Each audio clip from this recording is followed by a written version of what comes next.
Welcome to another edition of the Elisa DBI Product Showcase. My name is Rob Jackson and I'm very pleased today to be joined by Jamie Brighton, who's the Product Marketing Manager at EMEA for Adobe. Hi there, Rob. Today we're going to be talking a bit about personalization. Do you want to tell us a little bit about Adobe's approach to personalization, Jamie, and where it fits into the wider Marketing Cloud solution set? Some of you listening to this or watching this may be familiar with some of the names that you can see on screen. These are the point products that we have combined together to form an overall solution and an offering, which is now known as Adobe Target. So effectively, this is Adobe's solution for personalization and specifically really revenue and data-driven personalization. And it combines together the A/B and multivariate and targeting capabilities of Test and Target, the automated recommendations functionality of Adobe Recommendations, and the on-site search and visual merchandising capabilities of Search and Promote. Okay, cool. So we do actually have a partner video to this session that is a real in-depth end-to-end review of all three of the main solutions we're going to look at today. In today's session, we're going to do a bit of a whistle-stop tour right through the solution set. We're going to start with Adobe Test and Target. In the in-depth overview that we ran through, we used the fictional retailer Geometrics Outdoors, and I just want to use that because I think it's a nice way of hanging these different capabilities of Adobe Target. With this landing page, we've got a number of areas on the page that could be controlled and optimized using these different capabilities. And so here, Test and Target is being used to control landing page testing, whether that's A/B or multivariate. And it's also being used to provide a relevant experience. So the customer has carried out a search for a shorts category of products, and certain elements such as the banner in the middle of the screen here are customized to those particular requirements, meaning that the overall experience is much more relevant.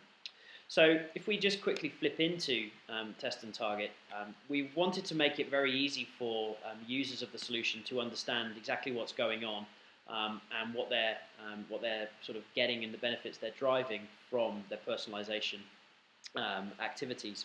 One of the key things that we feel is important from any sort of optimization or personalization program is that it's actually looked at as a program rather than a tactical kind of one-off thing or activity that should be done and then the solution is put back on the shelf.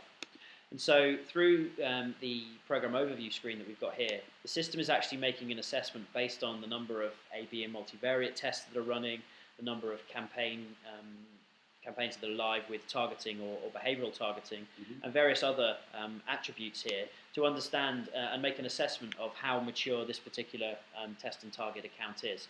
And that gives you a visual way of knowing kind of where you are on the maturity curve. So while I'm on this screen, I'll just talk you through. The Launchpad is a way of understanding which campaigns are live on the site or on the mobile app, what the performance of those campaigns is. Also, we want to highlight in the middle here the interesting segments, and this simply means if any of the tests have a group of visitors or customers who are behaving differently from the general population, then we can quickly and easily highlight that, and as you can see from the Create Campaign button here, go in then and maybe create a targeting activity that's based on that information. Finally, I think on the right hand side here we can just see the newsfeed. Now this is often an underused feature. Really one of the key themes that we have with the Adobe Marketing Cloud and the solutions in general is this idea of collaboration. You can share ideas amongst an organization for testing and optimization activities, and the newsfeed is another way of understanding exactly what's going on, who's been making what changes, and what's working. And one of the things that we want to really let people know about Test and Target is that although it is an enterprise solution for site optimization and personalization, it really does have a very fully featured set of capabilities, and it absolutely can do everything from basic A/B and landing page testing all the way up through multivariate testing to automated optimization campaigns where the system is working out what is the most sort of best performing version of a creative or a campaign in real time, for every segment that you have. Well, maybe you could show us a little bit about the A/B testing capability, because that's probably something that a lot of the viewers will be most familiar with. Absolutely. So the Target solution gives you the ability to optimize or test any aspect of your site or app. And the campaign setup is a pretty straightforward one. You select the location where you wish to have a test active on the site, and you then choose the experiences that you want to test. And again, experiences can be fragments of HTML, JavaScript, style sheets, etc., or they can be referenced pieces of content that are being referenced directly from the customer's content management platform. What kinds of things can we target? So targeting and segmentation is a particularly important part of Test and Target. We recently upgraded the segment definition capabilities, but essentially you set up segments that you're interested in understanding how they behave compared to the general population. And those segments can be used for both reporting purposes, but also for targeting purposes. So I might want to set up a segment based on information that I'm storing in the user's profile. We might want to base a segment on things like the traffic source, so where someone's come from, and even if the first page they see when they hit the site doesn't actually have testing content on it, we can still pick up things like URL, so if it's a search landing page, etc. That can be used to influence the experience. And then there's lots of other targeting capabilities built into this as well. So geo-targeting, we can look up where someone's physically located and give them an experience based on that. We also have mobile device detection, so you might want to give someone a different experience, or at least test their response based on whether they're on a tablet or a mobile device. And we have various other third-party integrations, so we integrate with organizations like Mosaic and Alliance, so we can bring in third-party demographic data for targeting. Why don't we jump over into the search and promote products? Again, that's something that from a conversion optimization point of view, we find very interesting here. Search and promote is a solution for controlling on-site search capabilities as well as visual merchandising. So you're saying that search and promote allows us to personalize those internal search results based on what the users have done? Absolutely. So it obviously integrates, search and promote integrates directly with Test and Target. So the profile that's being persisted across visitor sessions on the site can be used to test and to target sets of search results to those users. Natural relevancy only gets you so far these days, and even with this example here, these shorts are all pairs of shorts, and as soon as we've reached that kind of relevancy measurement here, we then need to start trying to build in the actual business requirements that might be behind the scenes here. So maybe one of these pairs of shorts, or the manufacturer has a particular deal with the site owner, and therefore it makes more sense for this customer to, this user of the search and promote solution, to push particular pairs of shorts or product up the listing. And search and promote gives you that ability to take control and have other aspects influence the search results. So if we think about that, what it does give you the ability to do is to do things like set search results rules based on seasonality.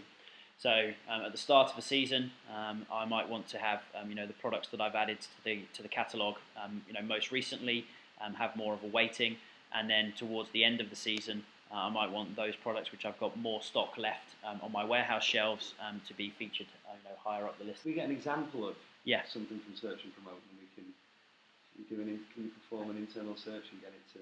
Well, yeah, okay. Okay, that's fine. So we've got a promotional offer. So. Yeah.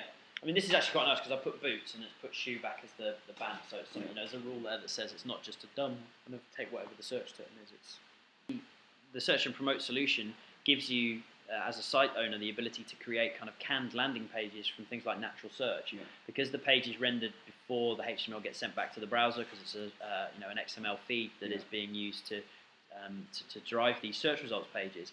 This page here is 100% relevant to the term that might be being driven through the natural search query that someone's put in, so it's completely up to date. Tell us about recommendations and how it fits in with the other components of the Target solution set. Well, I think recommendations is a natural extension of the capabilities in the Target kind of solution set, as it were, and is on the same platform, obviously, as the Test and Target solution. What that gives us in terms of differential from other players out there is the ability, out of the box, to actually test the way in which you represent the recommendations back to customers or prospects on the site. So you can actually test in real time, whether a different algorithm is working better or a different visual display. And actually you can create effectively a kind of a multivariate test between the algorithms that are being used to power the recommendations areas and the way in which you visually represent that through the template. So if I'm looking here in the recommendation setup screen, I can quickly and easily add a new recommendation to the test. I could give that a name, and then I can choose what I want to base that on. So recommendations gives me the ability to base it on things like the current item that's being viewed, if this is on a product page, maybe the category of that product, but also on the past behavior of the person who's viewing the page. So we're storing in their profile things like their favorite category based on how many pages they viewed in a particular category, or even the thing that they bought last. So we might want to use these recommendations on, say, the home page, and this gives us access to the last product this person purchased on the site, which means that we're increasing the relevance of the home page, even for this individual. So I can choose a recommendation based on that, and I can get the data from mboxes, which is the name that we have for sort of test and target or recommendations optimization locations.